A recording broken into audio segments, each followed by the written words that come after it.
প্যারা নবী কালেমার দাওয়াত দেন। মক্কার বেঈমান কাফেররা ধারাবাহিকভাবে তিনটা সুযোগ তুলে ধরেছে। এক নম্বরের সুযোগ হলো দাওয়াত দেন। এটার উদ্দেশ্য যদি তাকে নেতৃত্ব দেওয়া, নেতা হওয়া। কথা দিলাম দাওয়াত বন্ধ করে দিন, সকলে মিলে ঐক্য জোটে আমরা আপনাকে নেতা বানায়া দেব। দুই নম্বরের সুযোগ তুলে ধরা হলো দাওয়াতের মিশন যে শুরু করে দিয়েছেন, সুন্দরী নারীর মালিক হওয়া যদি উদ্দেশ্য থাকে, দাওয়াত বন্ধ করে দিন, আমরা আপনাকে মক্কা মদিনার সবচেয়ে বড় সুন্দরী একটা নারীর মালিক আমরা বানায়া দেব। তিন নম্বরের সুযোগ তুলে ধরা হলো ওই মক্কা এবং মদিনার বিশাল বড় সম্পদের মালিক যদি হতে চান, কালেমার দাওয়াত বন্ধ করে দিন, কথা দিলাম মক্কার সকল সম্পদের মালিক আমরা আপনাকে বানায় দেব। আল্লাহর নবী বিশ্ব নবী রাহমাতুল লিল আলামিন মক্কার বেঈমান কাফেরদেরকে ডেকে বলেন, এতক্ষণ তো তোমরা আমাকে যা শুনাইলা, নেতা বানায়া দিতে পারবা, সম্পদের মালিক বানায়া দিতে পারবা, সুন্দরী নারীর মালিক আমারে বানায়া দিতে পারবা, এগুলা তো যাওয়া সম্ভব। আমি নবী ঘোষণা দিলাম, আমার এক হাতে যদি চন্দ্র রেখে দেওয়া হয়, অপর হাতে যদি সূর্য রেখে দেওয়া হয়, তথাপি আমি নবী ঘোষণা দিলাম একটা সেকেন্ডের জন্য আমি মুহাম্মদ দাওয়াতের কাজ আমি বন্ধ করব না। ইসলামের সূচনা লগ্নে আল্লাহর নবী যখন কালেমার দাওয়াত শুরু করে দিলেন, ইসলামের প্রচার প্রসার শুরু করলেন, সূচনা লগ্নে মুসলমানের সংখ্যাও ছিল কম, অর্থনৈতিক অবস্থাও ছিল মুসলমানের দুর্বল। আস্তে আস্তে ক্রমান্বয়ে যত দিন যায়, ইসলামের প্রচার প্রসার হয়, মুসলমানের সংখ্যাও বাড়ে, অর্থনৈতিক অবস্থাটাও একটু অগ্রসর হয়। উন্নতির দিকে অগ্রসর হওয়ার সময় এক পর্যায়ে নবীর স্ত্রীগণ যারা ছিলেন, নবীর স্ত্রীগণ তো হলেন উম্মতের জননী, উম্মতের মা। নবীর স্ত্রীগণ হলেন উম্মতের মা। রসুলের কাছে একটা দরখাস্ত করলেন, আবদার করলেন। একদিকে দরখাস্ত, অপর দিকে আবার ওই দরখাস্তটার সমর্থনে একটা যুক্তিও পেশ করলেন। আগে শুনি কি দরখাস্ত পেশ করলেন, পরবর্তীতে শুনব দরখাস্তের সমর্থনে কি যুক্তিটা পেশ করলেন। দরখাস্তটা হলো, আগে আল্লাহর রসুল, আগে মুসলমানের সংখ্যাও কম, অর্থনৈতিক দুর্বলতা ছিল, এখন মুসলমানের সংখ্যাও বাড়তেছে, মুসলমান যেদিকে যাচ্ছে বিজয়ের মালা পরে আসছে, অর্থনৈতিক অবস্থাটাও আগের চেয়ে এখন উন্নতি হচ্ছে।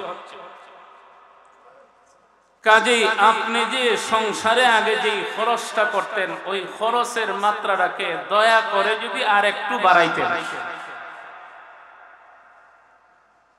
স্ত্রীরা তার স্বামীর কাছে এমন আবদারগুলি করতেই পারে, এটা যুক্তিসঙ্গত। কথা বলেন ঠিক কি? স্বামীর কাছে স্ত্রীর কিছু পাওনা আছে, স্ত্রীর কিছু পাওনা তার স্বামীর কাছে আছে, আসেনি না নাই? কথা বলেন, আসেনি না না? অনেক সময় স্বামীর পক্ষ থেকে তার স্ত্রীর কাছে এমন কিছু আবদারই পেশ করা হয় যা তার জন্য বোঝা হয়ে দাঁড়ায়। স্ত্রীর পক্ষ থেকে স্বামীর কাছে এমন কিছু আবদার করা হয় যা স্বামীর প্রতি আবদার পুরা করা কষ্ট হয়, বোঝা হয়ে দাঁড়ায়। তখনই দেখবেন ওই সংসারে অশান্তির আগুন দাউ দাউ করে জ্বলতে থাকে। আরো আস্তে করছি, আরো আস্তে, একসাথে আওয়াজ বাড়িয়ে বলেন, এই রকমের পরিবার সংসার আছে না নাই? আওয়াজ বাড়িয়ে বলেন, আসেনি না না? অহরহ পরিবার আছে। হুজুর দোয়া করেন, তাবিজ দেন, তেল ভরা দেন, আমার স্ত্রী আমার কথা মানে না। স্ত্রীও আরেক জায়গা থেকে তাবিজ সংগ্রহ, তেল পানি সংগ্রহ করতেছে, স্বামী আমার কথা মানে না। আসেনি এরকম? কথা বলেন, আসেনি না না? হ্যাঁ, উভয় দিকে আছে।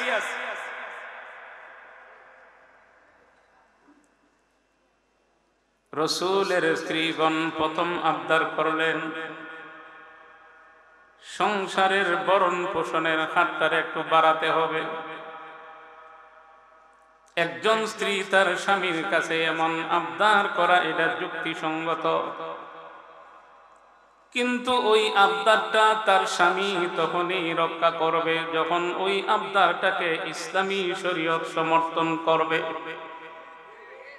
আরো আস্তে কোনটি? এমন আবদার যদি করে শরীয়ত সমর্থন করবে দূরের কথা, সাধারণ বিবেকেই সমর্থন করে না। এমন আবদার তো অনেক করে বাড়ি স্ত্রীর পক্ষ থেকে করা হয়, আবার স্বামীর পক্ষ থেকেও করা হয়। আওয়াজ বাড়িয়ে বলেন। উম্মতের জননী রাসূলের কাছে এমন আবদার করলেন, পাশাপাশি আবার যুক্তিও পেশ করলেন। কি যুক্তি দেন? পারস্যের সম্রাট আর রোমের সম্রাট তাদের স্ত্রীগণের কত আবদার পুরা করে, কত উন্নত মানের জাঁকজমকের পোশাক, স্বর্ণের হার গলায় দিয়ে বিভিন্ন অনুষ্ঠানে নিয়ে তাদেরকে অংশগ্রহণ করায়। পারস্যের সম্রাট আর রোমের সম্রাটের তুলনায় আপনি তো হলেন জগতের বাদশাহ, দুনিয়া এবং আখিরাতের বাদশাহ। আল্লাহ তো আপনাকে বানায়া দিয়েছে, কোনো দিকেই তো আপনার সম্মান আর মর্যাদার কোনো কমতি নাই। কথা বলেন ঠিক কিনা? বায়ার প্যারা নবীর স্ত্রীগণ রাসূলের কাছে বরণ পোষণের খাত বৃদ্ধি করার জন্য আবদার করেছেন। এটা করতেই পারেন, কিন্তু আবদারটা করতে গিয়া পারস্য সম্রাটের স্ত্রীগণের কথা কেন উল্লেখ করলেন? রোমের সম্রাটের স্ত্রীগণের কথা কেন উল্লেখ করলেন? রাসূল মনঃক্ষুণ্ণ হলেন, কেন মনঃক্ষুণ্ণ হবেন না? পারস্য সম্রাট যেমন ভাবে দুনিয়ামুখী, পরকাল বিমুখ, পারস্য সম্রাটের স্ত্রীগণ তো হলো ওরাও তো দুনিয়ার জন্য পাগল পারা। আপনার আমার নবী, প্যারা নবী, বিশ্ব নবী, রাহমাতুল লিল আলামিন থেকে মহান আল্লাহ দুনিয়াতে পাঠিয়ে দিয়েছেন। দুনিয়াতে পাঠাবার আগে রাসূলের অন্তর থেকে তো দুনিয়ার মহব্বত দূর করে দিয়া, ভালোবাসা দূর করায়া, অন্তরকে পবিত্র করায়া, দুনিয়া বিমুখ করে পরকালমুখী করেই তো মহান আল্লাহ তার রাসূলকে দুনিয়াতে পাঠায়া দিয়েছে। আওয়াজটা বানায়া বলেন, রাসূলের অন্তরে কি দুনিয়ার মহব্বত ছিল? পিছনের জানা আছে, সকলে মিলে একসাথে আওয়াজ বানিয়ে বলেন, দুনিয়ার মহব্বত ছিল না? না, প্যারা নবীর অন্তরে তো বিন্দু মাত্র দুনিয়ার মহব্বত ছিল না। আল্লাহ তো তার রাসূলের অন্তর থেকে দুনিয়ার মহব্বতকে সরাইয়া দিয়েছে। প্যারা নবী কালেমার দাওয়াত দেন, মক্কার বেঈমান কাফেররা ধারাবাহিকভাবে তিনটা সুযোগ তুলে ধরেছে। এক নম্বরের সুযোগ হলো দাওয়াত দেন। এটার উদ্দেশ্য যদি তাকে নেতৃত্ব দেওয়া, নেতা হওয়া, কথা দিলাম দাওয়াত বন্ধ করে দিন, সকলে মিলে ঐক্য জোটে আমরা আপনাকে নেতা বানায়া দেব। দুই নম্বরের সুযোগ তুলে ধরা হলো দাওয়াতের মিশন যে শুরু করে দিয়েছেন, সুন্দরী নারীর মালিক হওয়া যদি উদ্দেশ্য থাকে, দাওয়াত বন্ধ করে দিন, আমরা আপনাকে মক্কা মদিনার সবচেয়ে বড় সুন্দরী একটা নারীর মালিক আমরা বানায়া দেব। তিন নম্বরের সুযোগ তুলে ধরা হলো ওই মক্কা এবং মদিনার বিশাল বড় সম্পদের মালিক যদি হতে চান, কালেমার দাওয়াত বন্ধ করে দিন, কথা দিলাম মক্কার সকল সম্পদের মালিক আমরা আপনারে বানায়া দেব। আল্লাহর নবী, বিশ্ব নবী রাহমাতুল লিল আলামিন মক্কার বেঈমান কাফেরদেরকে ডেকে বলেন, এতক্ষণ তো তোমরা আমাকে যা শুনাইলা, নেতা বানায়া দিতে পারবা, সম্পদের মালিক বানায়া দিতে পারবা, সুন্দরী নারীর মালিক আমারে বানায়া দিতে পারবা, এগুলা তো যাওয়া সম্ভব। আমি নবী ঘোষণা দিলাম, আমার এক হাতে যদি চন্দ্র রেখে দেওয়া হয়, অপর হাতে যদি সূর্য রেখে দেওয়া হয়, তথাপি আমি নবী ঘোষণা দিলাম, একটা সেকেন্ডের জন্য আমি মুহাম্মদ দাওয়াতের কাজ আমি বন্ধ করব না। রাসূলের অন্তরে কি দুনিয়ার মহব্বত ছিল? আর আওয়াজ বাড়িয়ে বলেন ছিল। একসাথে আওয়াজ বাড়িয়ে বলেন ছিল। নবীজির একজন সাহাবী এসে বলেন, নবীজি দোয়া করেন আমি ধনী হইতাম, সম্পদের মালিক হইতাম, আমি ধনী হতে চাই, আমার জন্য দোয়া করেন। আল্লাহ নবী ডেকে বলেন, ওরে সাহাবী, ওই জিনিস চাইও না, এই জিনিসের ভিতরে বিপদ আছে। আমি নবী যদি ধনী হইতে চাইতাম, তাকায় দেখো না, ওই বিশাল বড় আরবের একটা বহুত পাহাড় আছে, ওই বহুত পাহাড়টাকে মহান আল্লাহ স্বর্ণে পরিণত করে দিতেন, আর ওই স্বর্ণ আমি নবীর পিছনে পিছনে ঘোরাফেরা করত। আমি নবীটা যাই না, আমি নবীর কাছে যে ওক্তে খাবার খাই এবং ওই ওক্তের তুলনায় যে ওক্তে আমি খাবার খাই না, আমি ওই ওক্তে আমার মহান আল্লাহকে আমি বেশি ডাকতে পারি। কাজেই বোঝা গেল রাসূলের অন্তরে দুনিয়ার মহব্বত বিন্দু মাত্র নাই। রসুলের অন্তরে যেমন ভাবে দুনিয়ার মহব্বত নাই, রসুলের পাশে এসে যারা ধন্য হবে এদের অন্তরে তো দুনিয়ার মহব্বত থাকতে পারবে না। রসুলের স্ত্রী হওয়ার মতো যোগ্যতা অর্জন করতে হলে রসুলের অন্তরে যেমন ভাবে দুনিয়ার মহব্বত নাই, তাদের অন্তরে দুনিয়ার মহব্বত থাকতে পারবে না। পারস্য সম্রাটের স্ত্রীগণের কথা কেন উল্লেখ করা হলো? রোমের সম্রাটের স্ত্রীগণের কথা কেন উল্লেখ করেন? সেই জন্যই আল্লাহ নবী মনঃক্ষুণ্ণ হয়েছেন, চেহারাটা মলিন হয়ে গেছে। নবীজি মনে মনে ইরাদা করলেন, আমি আর আমার কোন স্ত্রীর রুমের ভিতরে আমি আর যাব না, কারো রুমে যাবেন না। মনে মনে প্রতিজ্ঞা করলেন। ওইদিকে বাহিরে আওয়াজটা রটায় দেওয়া হয়েছে, মনে হয় আল্লাহর নবী তার স্ত্রীগণকে তালাক দিয়ে দিয়েছেন, এমন একটা আওয়াজ রটায় দেওয়া হয়েছে।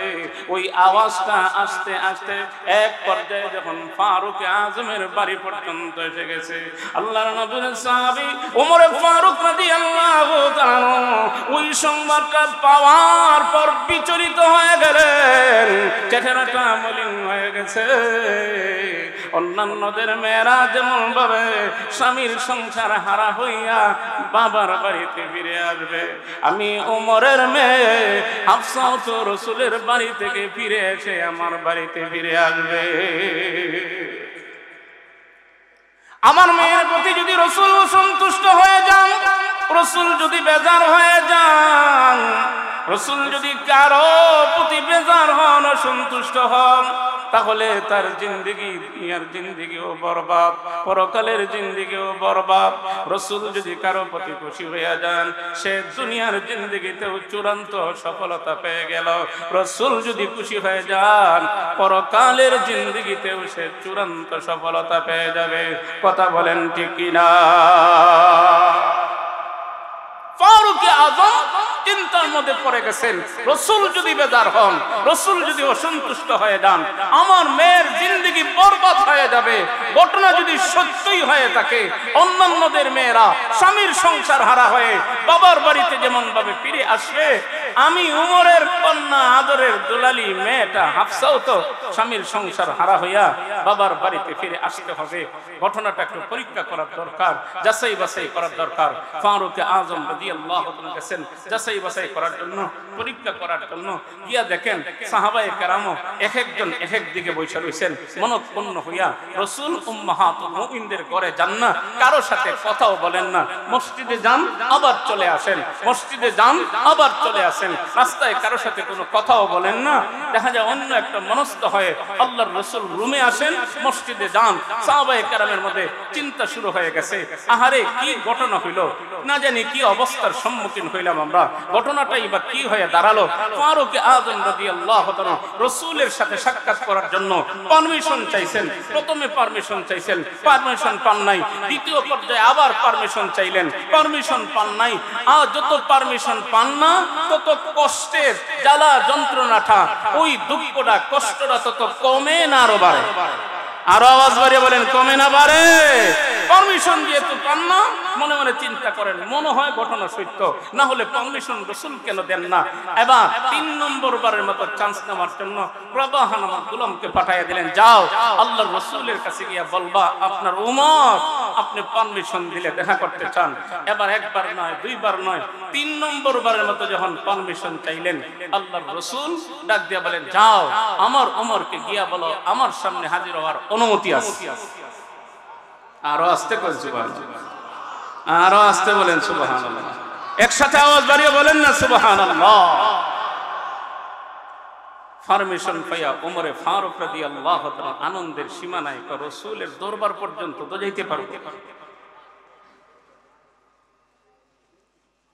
প্যারা নবীর সাহাবী ফারুক আযম রাদিয়াল্লাহু তাআলা ঘরের ভিতরে ঢুকে তাকা দেখেন দুনিয়ার অন্য রাজা বাদশাদের মতো আল্লাহর নবীর বিছানা, রাসূল চাটাইয়ের মধ্যে আরাম করেন।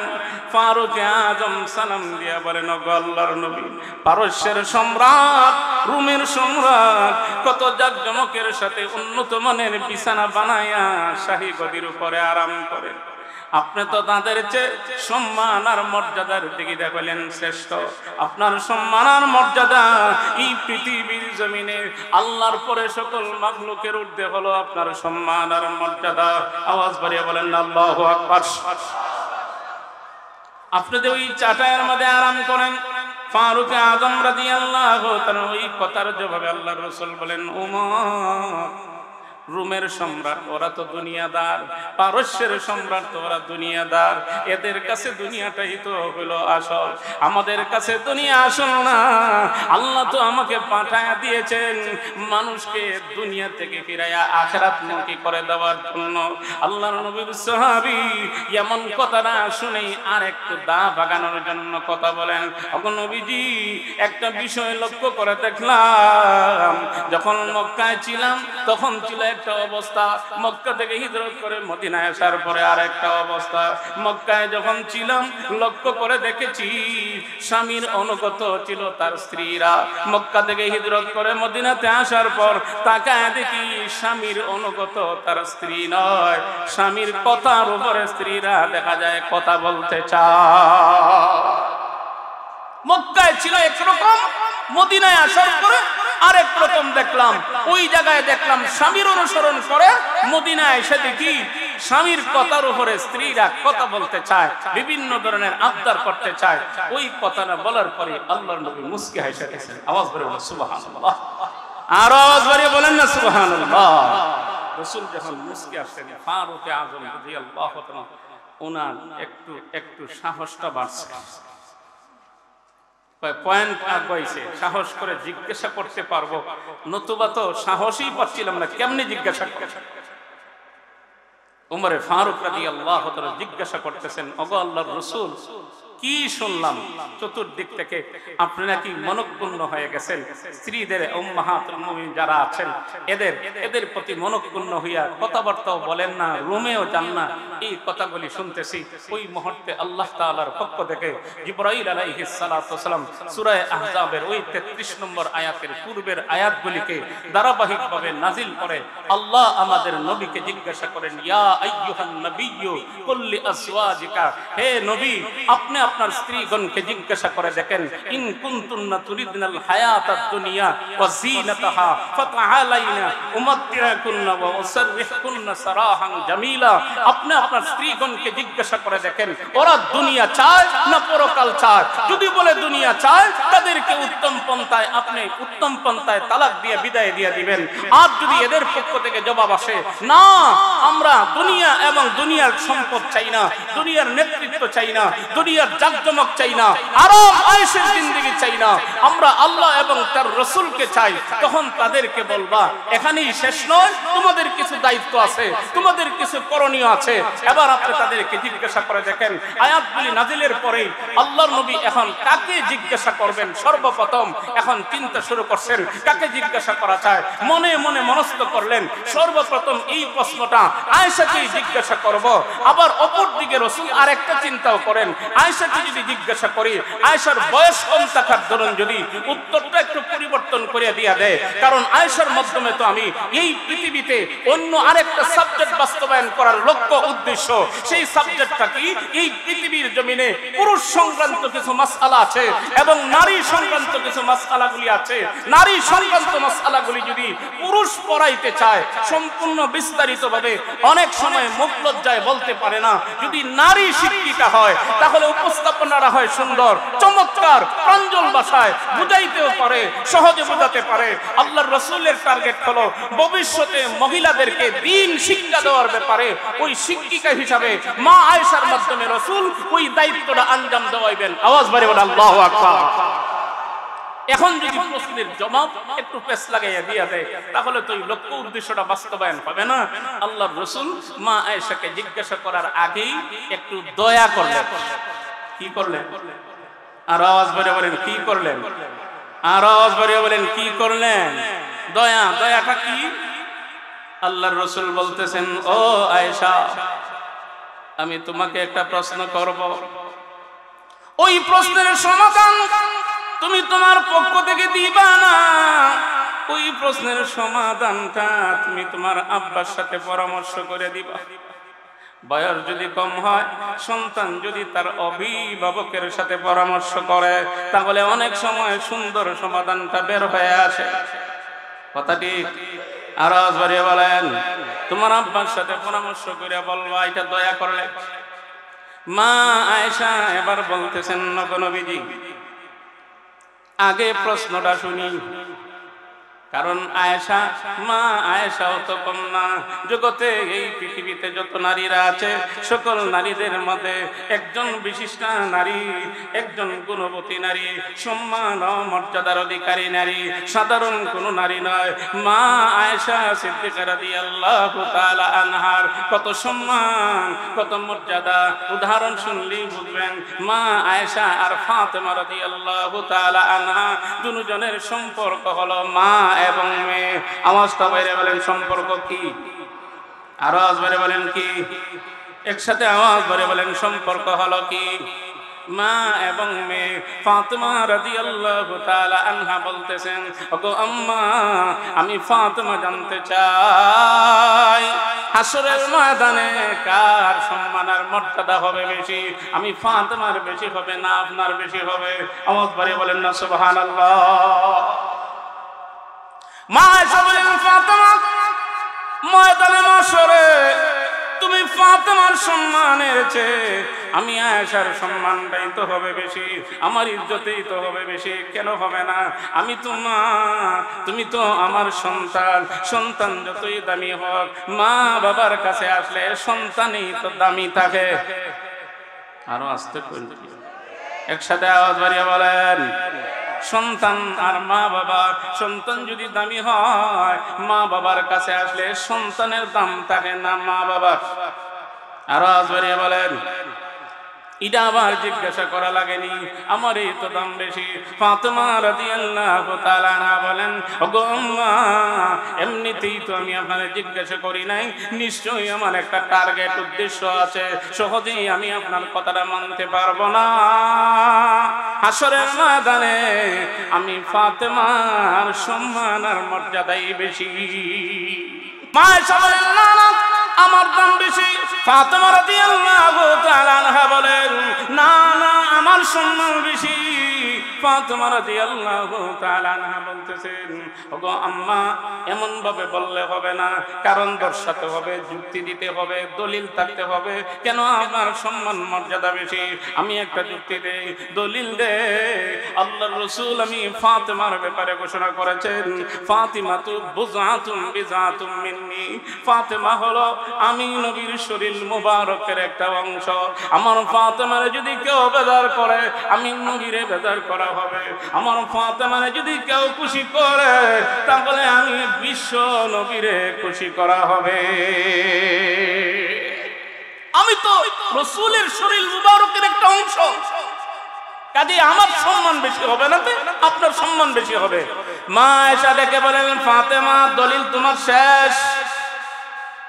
আমি আয়েশার কাছে চমৎকার আর একটা সুন্দর বড় মজার দলিল আছে। কি দলিল? মা আয়েশা বলেন, ফাতেমা শুনে রাখো, এই পৃথিবীতে বিরল মহিলা অন্য কোন মহিলা নাই যে মহিলার প্রশংসা করতে গিয়া, চারিত্রিক সার্টিফিকেট দিতে গিয়া মহান আল্লাহ কুরআনুল কারীমের ভিতরে আয়াত নাযিল করেছেন, এমন মহিলা আমি আয়েশা ছাড়া আর কেউ নাই। মহান আল্লাহ কুরআনুল কারীমের ভিতরে 10খানা আয়াত নাযিল করে আল্লাহ জানায়া দিয়েছেন, আমি আয়েশার চরিত্রে কোনো কলঙ্কের দাগ নাই। আমি আয়েশার চরিত্র পবিত্র, কাজী আল্লাহ আমার প্রশংসা করেছেন। তোমার থেকে আমার সম্মান আর মর্যাদা বেশি। ফাতেমা রাদিয়াল্লাহু তাআলা আনহা বলতেছেন, ওগো আম্মা, আমার কাছে আরেকটা চমৎকার সুন্দর দলিল আছে, বলো তো দেখি তোমার দলিলটা।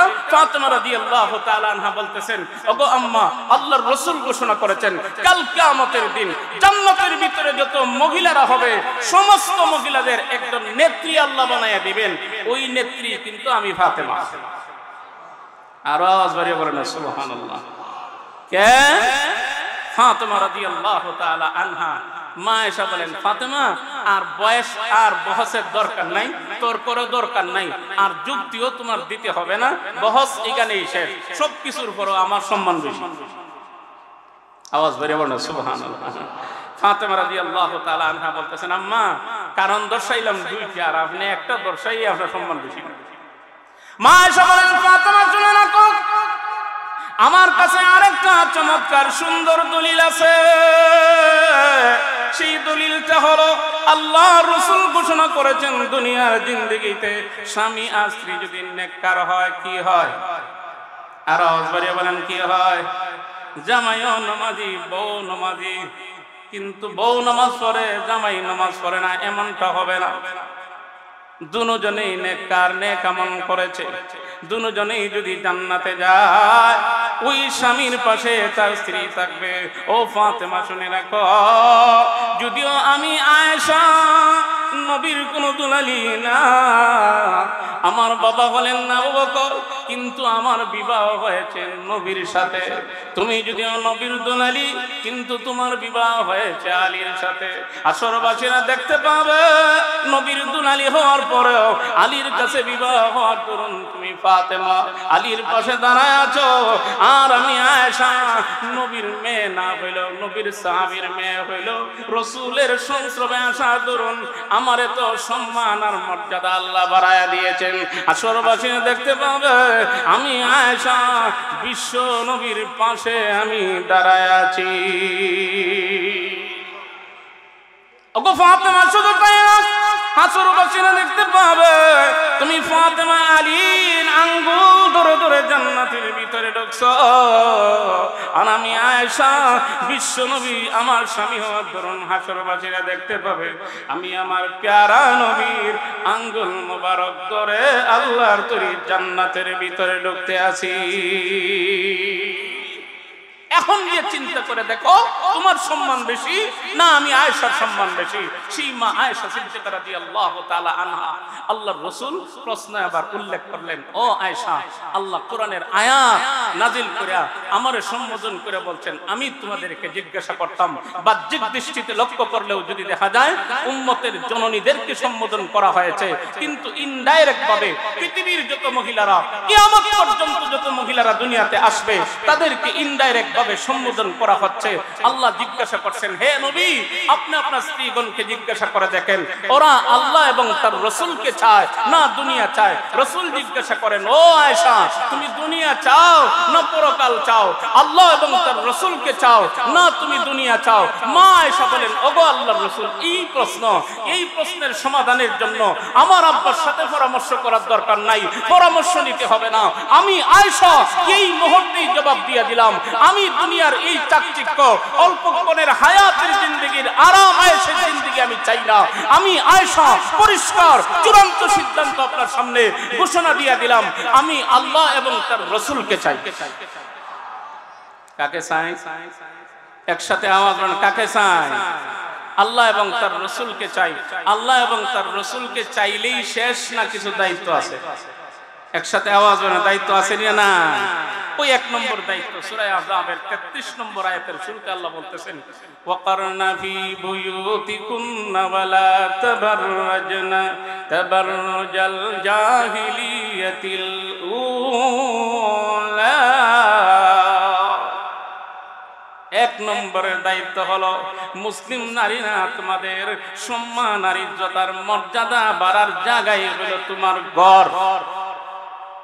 ঘর না ভাই? একসাথে আওয়াজ বাড়িয়ে বলেন, বাহির না ঘর। কিন্তু আমাদের সমাজে এক শ্রেণীর লোকেরা চিন্তা করে দেখছে, মুসলিম নারীরা যদি ঘরের ভিতরে থাকে, কারণ ওরা যদি পর্দার ভিতরে থাকে, সন্তান যা আসবে ওই সন্তান হবে মকবুনে মক্কি আল্লামা শেখ গাজীনগরীর মতো সূর্য সন্তান। ফ্যাক্টরি যদি ভালো হয়, আল্লামা গহরপুরি রহমতুল্লাহ আলাইহির মতো সূর্য সন্তান তৈরি হবে। ফ্যাক্টরি যদি ভালো হয়, আল্লামা শেখ গলমকবুনির মতো সূর্য সন্তান তৈরি হবে। ফ্যাক্টরি যদি ভালো হয়, আল্লামা খান সাহেবের দামাত বরকাতুর মতো সূর্য সন্তান তৈরি হবে। কাজেই ওই ধরনের সূর্য সন্তান যেন তৈরি না হয়, ফ্যাক্টরিতে যদি বেজাল লাগায়া দেওয়া যায়, নারীদেরকে ঘর থেকে বের করে এনে বাইসাইকেলে যদি উঠায়া দেওয়া যায়, ওই নারী থেকে ওই ধরনের সন্তান আর কোনোদিন আশা করা যাবে না। কিন্তু যতই কর্মসূচি তোমাদের বাস্তবায়নের লক্ষ্যে কাজ করো, বাতিলের মোকাবেলায় সর্বযুগেই সর্বকালীন সর্বসময় আল্লাহ হককে জিন্দা করে রাখার জন্য একটা সিস্টেম আল্লাহ বার করে দেন। আগে তো জায়গায় জায়গায় খালি পুরুষ মাদ্রাসা ছিল, এখন জায়গায় জায়গায় ছেলে যেমন ভাবে হাফেজ হয়, আলেম হয়, নারীরাও এখন আলেমা হচ্ছে, হাফেজা হচ্ছে। মাশাআল্লাহ, এই মাদ্রাসাতেও তো মহিলা শাখা আছে না নাই? একসাথে আওয়াজ বাড়িয়ে বলেন, আসেনি না? না, লক্ষ্য করে দেখবেন, মাদ্রাসা যখন বিদায় হয়, তখন এই মাদ্রাসার ছাত্রীরা যখন বাইর হইয়া যায়, কালো বুরকা লাগায়া কোনো কিছুই অনুমান করা যায়? কথা বলেন, করা যায়? একসাথে আওয়াজ বলেন, করা যায়? হ্যাঁ, নারীরা ওই সমস্ত প্রতিষ্ঠানে লেখাপড়া করে আবেদা হয়, সালেহা হয়, নেককার হয়, পর্দাশীলা হয়। আপনার আমার মেয়ে যদি ওই শিক্ষা গ্রহণ করে, জাহান্নামের আগুন থেকে বাঁচতে পারে, জান্নাতের বাসিন্দা হতে পারে, আবেদা হতে পারে, সালেহা হতে পারে, নেককার হতে পারে। ওই সমস্ত প্রতিষ্ঠানগুলোই তো টিকে থাকার দরকার। কথা বলেন ঠিক কিনা? আর একটা আওয়াজ বাড়িয়ে বলেন, জায়গায় জায়গায় মহিলা, কারণ ফ্যাক্টরি যদি ভালো হয়, ফ্যাক্টরি থেকে ফসল যা আসবে তা হবে ভালো। কথা বলেন ঠিক কিনা? আর একটা আওয়াজ বাড়িয়ে বলে, আমি আলোচনার শুরুতেই বলছিলাম সময় বেশি নিব না, ইনশাআল্লাহ খালি প্রতি বছরই এলান হচ্ছে, জায়গা হয় না।